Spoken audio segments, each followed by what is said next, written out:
Selamat datang ke channel ini. Jangan lupa tekan butang subscribe dan aktifkan lonceng agar anda tidak ketinggalan dengan isu-isu semasa, dan sila tinggalkan pendapat anda di ruang komen. Menegaskan siapa isu Perdana Menteri daripada Barisan Nasional BN dan UMNO pasca pilihan raya umum ke-15 PRU15 tidak sepatutnya timbul.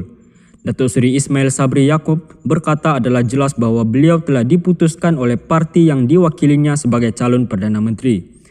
Berkongsi rentetan yang membawa kepada keputusan itu, Perdana Menteri ke-9 itu berkata Majlis Tertinggi MT UMNO telah membuat keputusan sebulat suara bahawa beliau adalah calon Perdana Menteri selepas BN memenangi PRU15.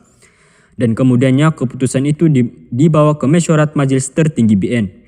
Dan semua parti komponen bersetuju dengan pencalonan berkenaan. Autoriti tertinggi dalam parti kita adalah PAU, Perhimpunan Agung UMNO. Dan PAU juga sebulat suara memutuskan saya sebagai PM Perdana Menteri, kata Ismail Sabri yang juga naib Presiden UMNO.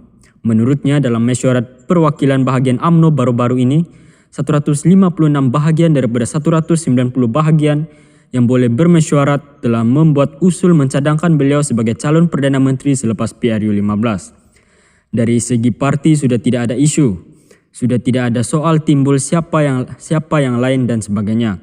Kerana semua peringkat parti telah membuat keputusan, katanya dalam bual bicara khas kestabilan dan kemakmuran bersama Perdana Menteri yang disiarkan bernama TV dan beberapa stesen televisyen tempatan malam ini.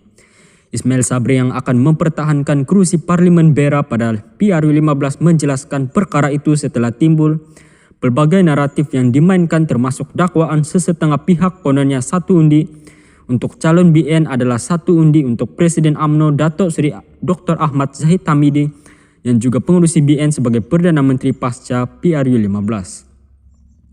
Ismail Sabri berkata, apabila timbul isu mengenai siapa Perdana Menteri itu tujuannya adalah untuk melaga-lagakan beliau dengan Ahmad Zahid. Selain Presiden parti-parti komponen bersetuju beliau sebagai calon Perdana Menteri, Ismail Sabri berkata Ahmad Zahid juga telah menekankan bahawa tidak ada bertukar ganti lagi. Keputusan tetap juga Ismail Sabri sebagai calon PM selepas PRU15. Semua keputusan yang disebutkan selagi tidak direverskan, ia akan terus menjadi keputusan yang mesti dipatuhi, kata Ismail Sabri. Ketika terdapat calon Perdana Menteri yang dikemukakan gabungan parti politik, Ismail Sabri berkata beliau perlu dinilai berdasarkan pencapaian pentadbirannya. Setelah mengambil ahli kerajaan di waktu yang sukar ketika itu, kerana kes COVID-19 yang tinggi, ekonomi tidak memberangsangkan dan ketidakstabilan politik. Selain dapat menyelesaikan isu COVID-19 termasuk menerusi program vaksinasi, keluaran dalam negara kasar KDNK berkembang dan pengangguran dapat dikurangkan. Ismail Sabri berkata kerajaan ketika pentadbirannya juga berjaya mewujudkan kestabilan politik.